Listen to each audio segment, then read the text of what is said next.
السلام علیکم ناظرین، آپ کو خوش آمدید کہتے ہیں۔ گرمیوں کی دوپہریں بہت جلدی آنے لگیں، یعنی کہ 20 اپریل ہے اور موسم اس طرح کا ہے جیسے مئی کا مہینہ ہو، مگر جہاں موسم بدل رہا ہے وہاں پہ آپ کو زیادہ احتیاطی تدابیر بھی اپنانی چاہیے۔ ذیابیطس کے ساتھ کیسے جییں، یہ پروگرام لے کر ڈائبیٹکس انسٹیٹیوٹ پاکستان کے فیس بک پیج پہ حاضر ہوں میں، ڈاکٹر اعجاز قریشی، اور آپ کے جو ڈائبٹیز سے ریلیٹڈ مسائل ہیں اس میں ہم نے پروگرام کا جو ٹائٹل ہے وہ ہے ذیابیطس کے ساتھ کیسے جییں، ڈاکٹر امتیاز حسن سے پوچھیے۔ ڈاکٹر امتیاز حسن ڈائبیٹکس انسٹیٹیوٹ پاکستان کے میڈیکل ڈائریکٹر FCPS اور کنسلٹنٹ ڈائبٹولوجسٹ ہمارے ساتھ ہمیشہ کی طرح موجود ہیں۔ ڈاکٹر صاحب، گرمیاں جلدی آنے لگی اور موسم جو ہے بدل رہا ہے، تو پیاس اور پانی کی کمی یا ڈی ہائیڈریشن، اس کے کچھ اثرات جو ہیں وہ ڈائبیٹکس پہ خاص طور پہ کچھ زیادہ پڑتے ہیں؟ عام آدمی کی طرح ڈائبیٹکس بھی اس سے متاثر ہوتے ہیں، کیونکہ اس میں جو گرمی کے اثرات میں جو پرابلم ہوتا ہے کہ جن لوگوں کی شوگر ان کنٹرول ہوتی ہے ان کو کسی حد تک وہ ڈی ہائیڈریشن کا شکار ہوتے ہیں، یورین کے زیادہ آنے کی وجہ سے پیاس کا بھی شکار ہوتے ہیں۔ اگر وہ اس شدید موسم میں کسی باہر کسی ایکٹیویٹی میں بزی ہیں، یعنی وہ گھر کے اندر وہ اسٹے نہیں کر سکتے اور کر رہے، اور ان کو اس کا ڈی ہائیڈریشن کا ایلیمنٹ زیادہ ہو سکتا ہے۔ ڈی ہائیڈریشن ایسے جس میں پانی خون میں جو ہے پانی کی کمی ہو جاتی ہے، جس سے ہم سادہ لفظوں میں یہ کہہ سکتے ہیں خون گاڑھا ہو جاتا ہے۔ اور کچھ لوگوں جو بہت اولڈ لوگ ہوتے ہیں، جو کارڈک پیشنٹ ہوتے ہیں، ان میں تھرومبوسس یعنی اس قسم کے چانسز بڑھ جاتے ہیں، اسٹروک کے، ہارٹ ڈیزیز کے چانسز بڑھ جاتے ہیں، کہیں لوتھڑا سے بن جاتا ہے۔ جی، وہ خون کا جو گاڑھا پن وہ زیادہ ہو جاتا ہے، جیسے آپ پانی نکال لیں خون سے اس کا گاڑھا پن زیادہ ہو جاتا ہے۔ تو ایسے لوگ ہمیں جتنے ڈائبیٹک پیشنٹ ہیں، اگر ان کو ڈاکٹر نے اجازت دے تو اپنا پلنٹی واٹر ضرور استعمال کریں۔ کچھ کنڈیشن ہیں جس میں پانی کا زیادہ انٹیک الاؤ نہیں کرتے، جیسے اگر خدا نہ خاصہ کسی کے کڈنی متاثر ہیں یا ایڈوانس ہارٹ فیلئر کے کیسز ہیں، ان میں ہم ریسٹرکٹ کرتے ہیں پانی کے انٹیک۔ اور ایسے لوگوں کو ظاہر ہے کہ ہم جب پانی اگر آپ زیادہ لیں گے ان کو نقصان الٹا ہو سکتا ہے۔ اچھا، لیکن ان لوگوں کو ایکسٹریم ہیٹ سے اوائڈ کرنا چاہیے، خاص طور پہ وہ جو لوگ کارڈک پیشنٹ ہیں، کڈنی کے پیشنٹ ہیں، وہ لوگوں کو ایکسٹریم ہیٹ سے اوائڈ کریں، اس میں ایکسرسائز کرنے سے اوائڈ کریں۔ ایکسرسائز کرنے کا جو بیسٹ ٹائم ہے ان کا ارلی مارننگ ہے، فجر کے بعد جائیں، جس میں موسم قدرے معتدل ہوتا ہے، جس میں ان کا پانی کا جو ہے اخراج جسم سے وہ کافی کم ہوتا ہے۔ ڈاکٹر صاحب، یہ موسم جب بدلتا ہے تو ہمارے لاہور میں جس طرح کلچر ہے اور بھی مختلف سٹیز میں ادھ رڑکا لسی، اور پھر لسی میٹھی لسی بھی ہوتی ہے، نمکین لسی بھی ہوتی ہے، اس کا انٹیک بڑھ جاتا ہے اور دہی کا انٹیک بڑھ جاتا ہے، اس پہ کچھ بتائیے۔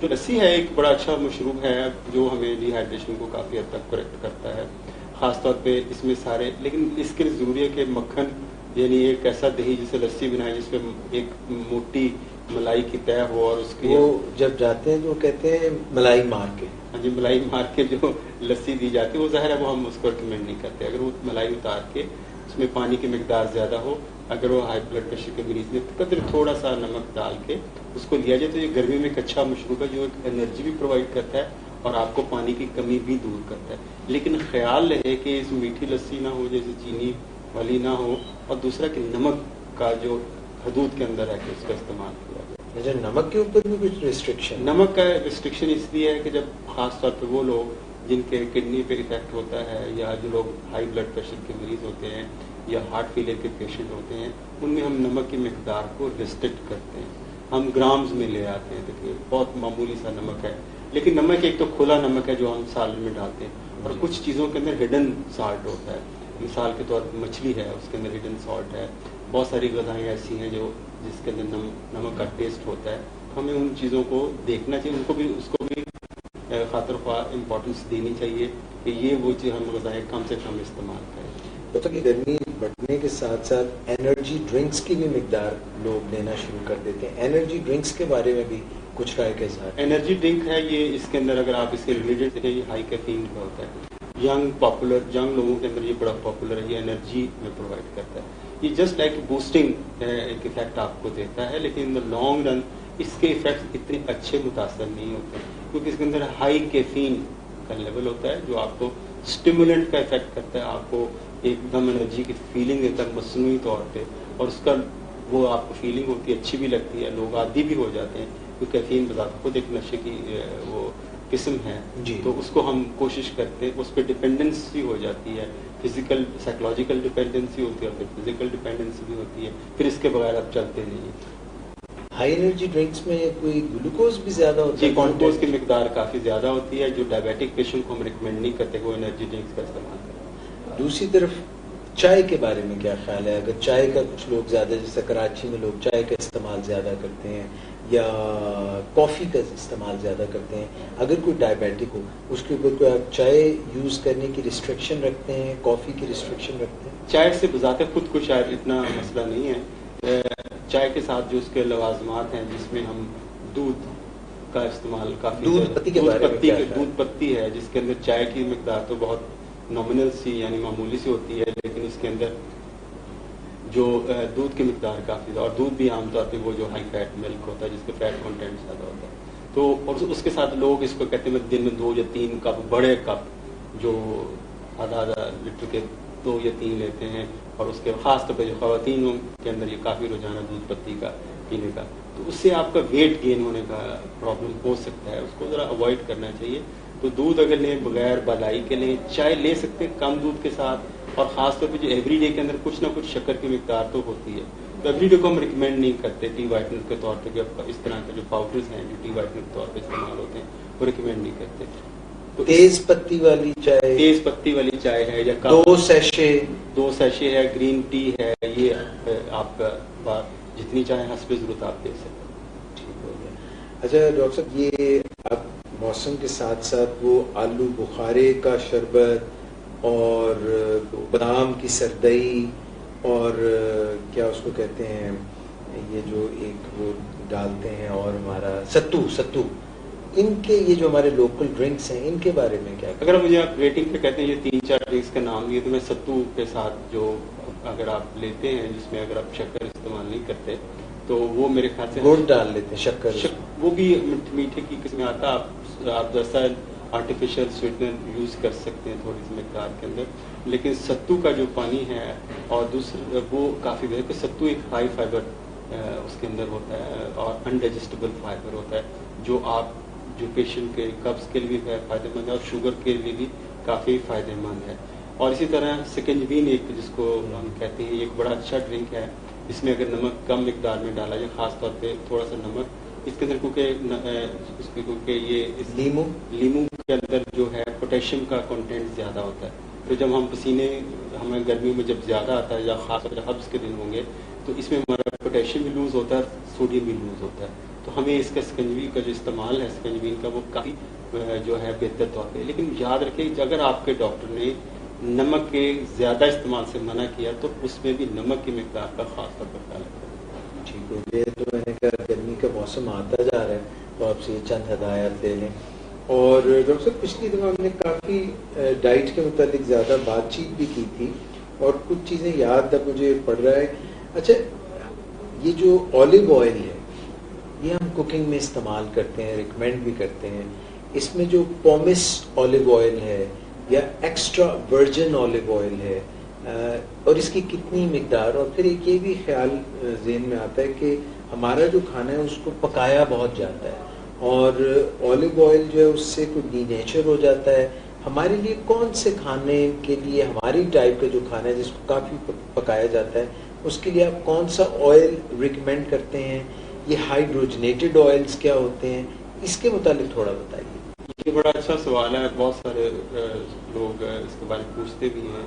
اولیو آئل کے بارے میں ہی سمجھا جاتا ہے کہ ہم جتنا چاہیں استعمال کریں، پراٹھے بنائیں، اس کو آپ جو چیزیں اس کے اندر تلیں، جو ہنڈیاں بنائیں، یہ بہت اچھا ہے، جتنا مت استعمال کریں. لیکن یہ یاد رکھیں کہ جو بھی آئل ہیں اس کے 1 گرام کے اندر 9 کیلوریز ہیں، تو اور جتنا آپ استعمال کریں گے آپ ہائی کیلوریک انٹیک اس کریں گے. جہاں تک آئلس کا یا فیٹس کا جو ہم نے بات کی تھی، جب پہلے فوڈ پیرامڈ کی جو بات کی تھی، تو آئلس کو ہم نے یا فیٹس کو لاسٹ پہ رکھا تھا، ٹپ کے اوپر رکھا تھا. تو ہم کتنی لے سکتے ہیں اس میں یہ کہ کون سی لے سکتے ہیں. کون سی سے مراد ہے کہ ہم 2 طرح کی ہے، سیچوریٹڈ فیٹی جیسے جن کی مقدار زیادہ ہوتی ہے، اور ایک ہوتا ہے جن میں mono unsaturated fatty acid, MUFA بھی کہتے ہیں، مونو انسیچوریٹڈ فیٹی ایسڈ. تو ہم طور پہ مونو انسیچوریٹڈ فیٹی ایسڈ والے آئل کو یا گھی کو ریکمینڈ کرتے ہیں. تو اس میں دنیا میں 2 قسم کے ہیں, ایک آلیو آئل اور ایک کینولا آئل. تو یہ دونوں جو آئل ہیں یہ مونو انسیچوریٹڈ, جو ہارٹ کے لیے بھی بہتر ہیں, آپ اس کا استعمال بھی کر سکتے ہیں. تو لیکن اس کی مقدار کو پہ وہی رولز, وہی قوانین لاگو ہوتے ہیں جو باقی فیٹس کے لیے ہوتے ہیں. یہ استعمال کم سے کم رکھا جائے.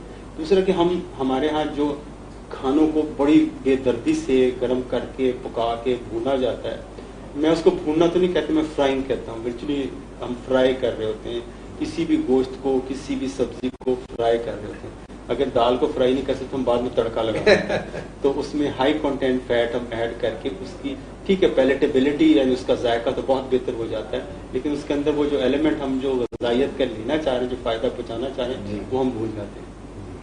تو یہ بتائیے گا کہ بچوں میں بہت مقبول ہیں چپس, اور پھر اس کے بعد فرینچ فرائز, اور پھر ہمارے بہت سارے فوڈ جوائنٹس دنیا بھر کے بڑے بڑے نام, وہاں کی فرینچ فرائز اور چپس کی انٹیک, تو یہ بھی تو ساری فرائیڈ آئٹمس.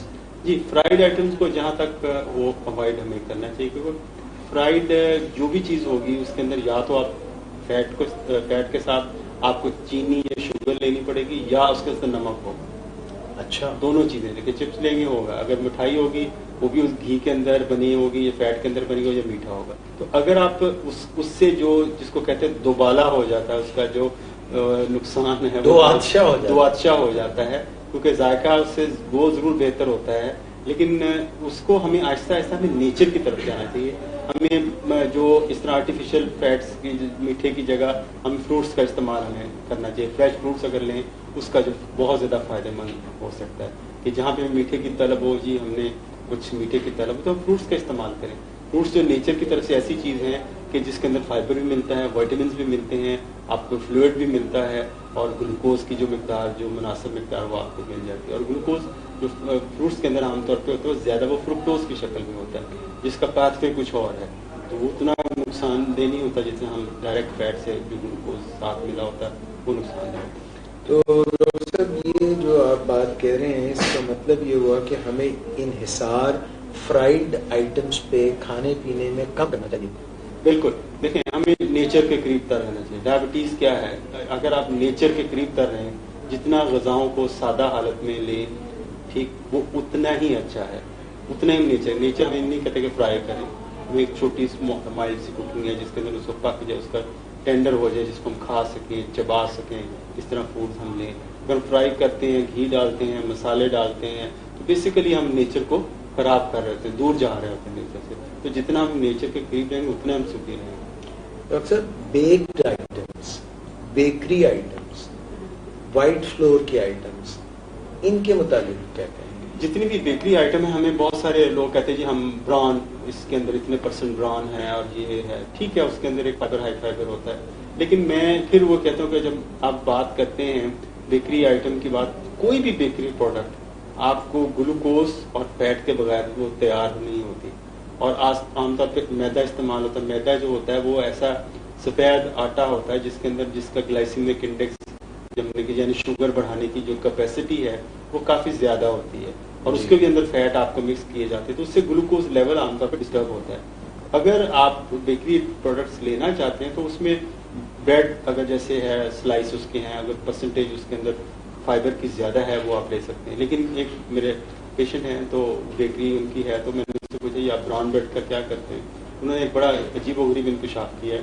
ان کے جو براؤن بریڈ ہے ہم یہ چینی سے اس کو کالا کرتے ہیں, تو چینی سے اس کو ہم ایک کلر دے دیتے ہیں, تو وہ لوگ اس سے جو ہے وہ مطمئن ہو جاتے ہیں کہ یہ براؤن بریڈ ہے, تو وہ تو اور زیادہ شوگریت بڑھا دے, تو شوگریت بڑھا دیتے ہیں. تو اس وجہ سے کوشش کریں اگر آپ کو اس کے ایسی بیکری جہاں سے آپ کی پروڈکشن پہ آپ کو اعتماد ہو, وہ آپ کو کنٹینٹ اس میں 20% ہے یا 50% ہے وہ لیں. لیکن سب سے اچھا ہے کہ دیسی گندم کی آٹے, بغیر چنے کے آٹے کی روٹی اگر آپ وہ ناشتے میں سب سے بہتر ہے. تو ڈاکٹر صاحب یہ باقر خانیاں اور یہ بھٹورے اور یہ پوری اور حلوہ اور یہ جو لاہوری ناشتے ہیں جن میں کہ پھر سری پائے, یہ ساروں کا متعلق دیکھیں جو سارے آپ نے نام لیے جو کھانے والی چیزیں ہیں, جس میں پوری ہے, دوسرا یہ ہے بھٹورے ہیں, باقر خانیاں ہیں, اور یہ ساری چیزیں یہ وائٹ آٹے سے میدے سے بنتی ہیں جس کا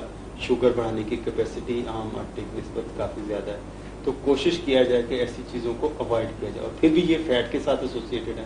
پوری آپ تلیں گے تو نہیں, کچوری کو فرائی نہیں کریں گے, باقر خانی کے اندر آپ مکھن کی تیار نہیں لگائیں گے, اس کو وہ ایک خاص طریقے سے مکھن اس کے اندر یہ گھی لگایا جاتا ہے کہ تندور میں بنایا جاتا ہے. تو یہ ساری چیزیں کبھی کبھار اپنے آپ کو جسٹ ریوارڈ جو سیلف کے آپ نے بڑا اچھا کنٹرول کیا, چیٹ میل کے طور پہ آپ استعمال کر سکتے ہیں, لیکن ایک ریگولر میل کے طور پہ ہم اس کو ڈسکریج کرتے ہیں. اور یہ سری پائے کے اندر تو آپ دیکھیں یہ اس کے اندر کولیسٹرول کا جو کنٹینٹ, فیٹ کا کنٹینٹ زیادہ ہوتا ہے, تو یہ ہم بالکل ریکمینڈ نہیں کرتے ہیں. لوگ پسند کرتے ہیں ان کے لیے, جب تک سری پائے نہ کا ناشتہ سنڈے کو خاص طور پہ ہو تو ان کا ناشتہ کمپلیٹ نہیں ہوتا. تو اپنے خاص طور پہ بہت سارے پیشنٹ جو کارڈک پیشنٹ بھی ہیں, بلڈ پریشر کے پیشنٹ بھی ہوں, وہ آپ کبھی جائیں ریس کورس کے 2 چکر لگا کے, تو بعد میں سری پائے کی دکان پہ بیٹھے ہوتے ہیں, تو اپنا وہ فائدہ جو انہوں نے حاصل کیا ہوتا ہے وہ اس کو وہیں پہ پورا کر رہا ہوتا ہے. اور نہاری بھی اسی زمرے میں آتی ہے. اس میں دیکھیں نہاری کے اندر جو وہ بھی اس کے اندر گودا اس کا ہوتا ہے, اور گوشت کا جو فیٹ پورشن ہے اس پہ تیر رہا ہوتا ہے. اس کے بعد اس کو جو مغز, یہ بھی وہ بھی اسی fat content, high fat content کے ساتھ ہے. تو بہرحال کچھ لوگ سوچیں گے یہ تو سب کچھ بند کر زندگی جینے کا مقصد کیا رہ گیا. تو مقصد یہ ہے کہ یہ سب کچھ بند ہو. کچھ لوگ کھانے پینے کو ایک زندگی کا بہت بڑا حصہ ہے, کیونکہ اللہ تعالیٰ نے جس چیز کی ضرورت ہے ہمیں اس کے اندر لذت بھی رکھی ہے. جی. تو ہم جو کھانوں کی صحیح لذتوں سے ناشنا ہو چکے, ہمیں کھانے کا صحیح, ہمیں شاید گوشت کا صحیح ذائقہ بھی نہیں پتا, ہمیں کسی سبزی کا شاید ذائقہ ہے, ہم مسالوں پہ اور آئل کے اندر اسی کے ذائقوں سے آشنا ہیں, ہمیں ان غذاؤں کا صحیح آشنا بھی نہیں پتا. مچھلی ہے, ہمیں جب تو بیسن مسالے کے ساتھ لگا کے وہ نہیں, جب تک وہ کھائیے تو مچھلی کے وہ ذائقے سے آشنا ہے. جو پیور مچھلی کا ذائقہ ہے اس سے شاید ہم نہ آشنا ہے. تو یہ ابھی تو خیر گرمیاں آ گئی ہیں, مچھلی کی کنزمپشن کم ہو گئی ہے, مگر سردیوں میں خاص طور پہ ڈیپ فرائیڈ مچھلی کھائی جاتی ہے. اس کے برعکس یہ جو میں بلکہ ساری چیزیں جتنی بھی گرلڈ آئٹمس ہیں وہ کتنی بہتر ہے, مگر میں نے دیکھا گرلڈ آئٹمس کے اوپر بھی آئل ڈالا جا رہا ہوتا ہے. ہاں, اگر اس کو نہ اس تردد سے بچا جائے کہ گرلڈ آئٹم کو اگر ہم اس کا دور ہی رکھیں آئل سے تو زیادہ بہتر. گرلڈ ہم ریکمینڈ کرتے ہیں, گرلڈ فش ہے, گرلڈ چکن ہے. فش کو ایک ایسا جو اس کا گوشت ایسا ہے کہ جو بڑی جلدی گرلڈ ہو جاتا ہے, آپ اسٹیم بھی کر سکتے ہیں, گرلڈ بھی کر سکتے ہیں. اور چکن ہے اس کو بھی گرلڈ فارم میں لیا جائے, لیکن اس پہ جو ہم وہ آئل لگا کے اس کا ذائقہ اچھا بنانے کی کوشش کریں تو اس کو ذرا اوائڈ کریں. گرلڈ آئٹم ہم لے سکتے ہیں, حسب ضرورت جتنی چاہے لے سکتے ہیں, اپنا جو باربیکیو کا چسکا بھی پورا کیا جا سکتا ہے. نیوٹریشن میں جیسے آپ فرما رہے تھے, پیرامڈ کی آپ نے بات کی تھی, آپ نے نیچے کاربوہائیڈریٹس کی بات کی تھی, ٹاپ پہ فیٹ کی, درمیان میں پروٹین کی بات کی تھی. پروٹین کی ہم بات کرتے ہیں تو کچھ اس کی سورسز جو ہیں وہ دالیں بھی ہو سکتے ہیں, مگر ان میں شاید کچھ امائنو ایسڈز مسنگ ہوتے ہیں. اسی طرح سے ہمارے پاس جو ریڈ میٹ ہے اور وائٹ میٹ ہے, تھوڑا سا آپ ہمیں بتائیں گے کہ پروٹین کی کون سی سورسز, دالیں, انڈا, فش, کون سا گوشت, آپ ان کو کیسے کیٹیگرائز کریں؟ دیکھیں اس میں ایک فرسٹ کلاس پروٹین کہتے ہیں اور ایک سیکنڈ کلاس پروٹین. جو دالیں ہیں, یہ بینز ہیں, یہ سیکنڈ کلاس پروٹین ہے, یعنی پروٹین تو ہوتی ہے لیکن اس درجے کی پروٹین نہیں ہے جتنی آپ گوشت کے اندر ہے. تو گوشت میں ہم عام طور ریکمینڈ کرتے ہیں کہ وائٹ میٹ کا استعمال کیا جائے. لیکن کچھ پرابلم جو آ رہا ہے ہمیں, جو کچھ کیونکہ ہمارے جو بہت سارے برڈز, جو پرندے, جو چکن وغیرہ بنایا جاتا ہے اس کے اندر ان کو اسٹیرائڈس بھی لگائے جاتے ہیں ان کو بڑھانے کے لیے, اور جس کے اندر اسٹیرائڈ کا کنٹینٹ گوشت کے اندر کافی زیادہ ہوتا ہے. برائلر میں بھی؟ جی, برائلر میں بھی. مجھے اس چیز کا علم نہیں تھا, لیکن جب لاسٹ ایئر USA میں نے دیکھا, وہاں پہ صاف لکھا ہوتا ہے کہ نو اسٹیرائڈس, اسٹیرائڈ فری ملک, اسٹیرائڈ فری چکن, اس طرح کی وہ چیزیں وہاں بک رہی تھیں. میں نے کہا ہمیں تو کسی کو علم ہی نہیں ہے وہاں پہ کہ ہماری جو بھینسیں ہیں ان کو اندر ہارمونس دیے جاتے ہیں جو کہ ڈیلیریس افیکٹ ہے, جن کا باڈی کے اندر مختلف قسم کی پرابلمس کریٹ کرتے ہیں. تو کوشش کریں کہ وائٹ میٹ, خاص طور پہ فش, فریش واٹر جو فش ہے وہ یوز کیا جائے, برائلر یوز کیا جائے. کرنا پڑے تو بیسکلی اگر آپ کو دیسی مرغ یا اگر آپ کو افورڈ کر سکتے ہیں وہ زیادہ بہتر ہے.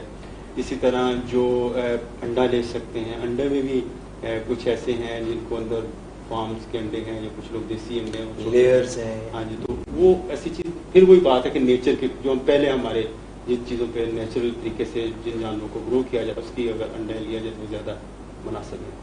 تو دودھ جو ہے یہ ڈبے کا دودھ ایک کنٹروورسی چلتی رہتی ہے. ڈبے کا دودھ ہے, گوالے کا دودھ, اس کی ہائیجینک ویلیو کا.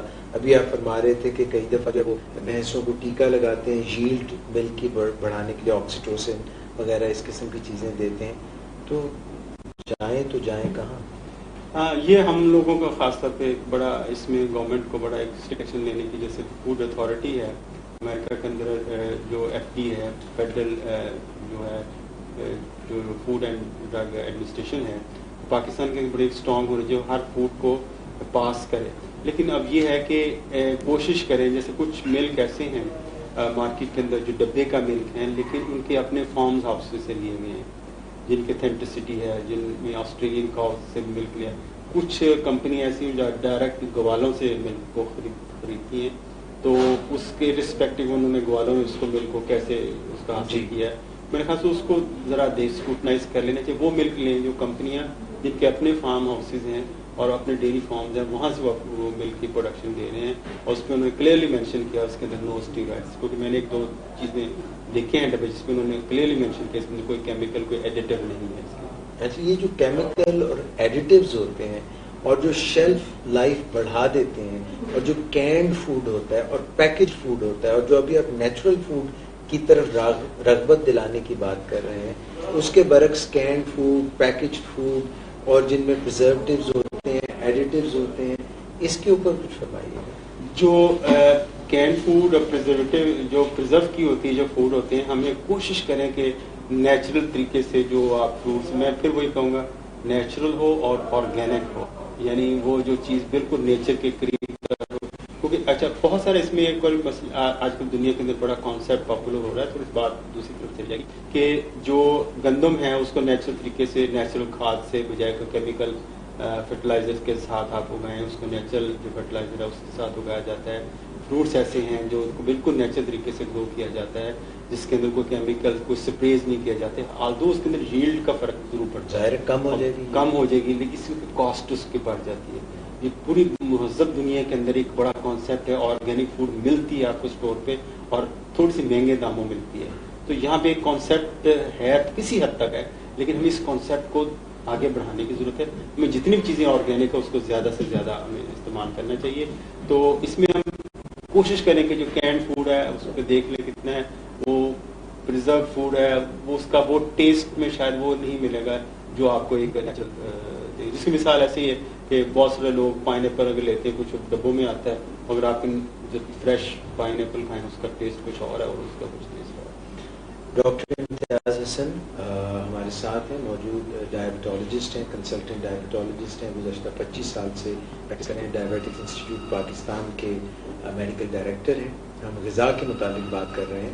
اور ڈاکٹر صاحب کچھ ہڈن شوگرز بھی ہوتی ہیں, جیسے بات ہم کینڈ فوڈ کی کر رہے ہیں, ہم کوئی چیز خریدتے ہیں اس کے کوئی لیبل اگر ہم نہیں پڑھتے تو کوئی لیبل پڑھنے سے ہمیں فائدہ ہوتا ہے. مثال کے طور پہ ہم دیکھتے ہیں کہ اس میں شوگر تو نہیں لکھا ہوا مگر لیکٹوز لکھا ہوا ہے یا مالٹوز لکھا ہوا ہے یا کوئی میپل سیرپ لکھا ہوا ہے.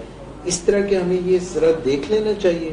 کسی بھی فوڈ کو استعمال کرنے سے پہلے ان ایک دو چیزوں کا خیال ہے. اس کے اندر کانٹینٹ دیکھ لیتے ہیں, اس میں ایک بعض شوگر نہیں لکھا, کاربوہائیڈریٹس لکھا ہوتا ہے, اتنے اس کے اندر کارب ہے, اتنے کاربوہائیڈریٹ, اتنے گرام ہے, اتنے پرسنٹیج ہے اس کا, اور ایک سرونگ کے اندر اتنا ہے کہ اگر یہ سرونگ لوگے تو آپ کا اتنے اندر آپ کو کاربوہائیڈریٹس ملے گا. دوسرا اس میں جیسے بہت دوسری قسم کی چیزیں بھی کیمیکلز انہوں نے ایڈ کیے ہوتے ہیں. اور سب سے امپورٹنٹ چیز اس کی ایکسپائری ضرور دیکھنی چاہیے, اس کی مینوفیکچرنگ ڈیٹ ضرور دیکھنی چاہیے. اور اس کے اندر جیسے آپ نے بتایا کاربوہائیڈریٹ کنٹینٹ اگر شوگر نہیں لکھا ہوا, ہم کہتے ہیں نو شوگر ایڈڈ, اس پہ ہم بڑے فدا ہو جاتے ہیں کہ نو شوگر ایڈڈ ہے, لیکن وہ بیسیکلی اس کے اندر کاربوہائیڈریٹ ایسا استعمال کیا جاتا ہے جو آپ کی شوگر کو بڑھا سکتا ہے. تو پھر میں بات وہیں پہ ہمیں اٹکتی ہے کہ ہمیں نیچر کے قریب تر, میں اس کا بہت اس کو پروموٹ بھی کرتا ہوں کہ بہت نیچر کے قریب تر رہیں, آسان ہو جاتی ہے بات سمجھنا. جی. تو ڈاکٹر صاحب یہ بچوں کو میں نے ابھی فرینچ فرائز کی بات کی تھی, تو دوسری طرف ان کو کیچپ بڑی پسند ہے, کیچپ بڑے شوق سے کھاتے ہیں.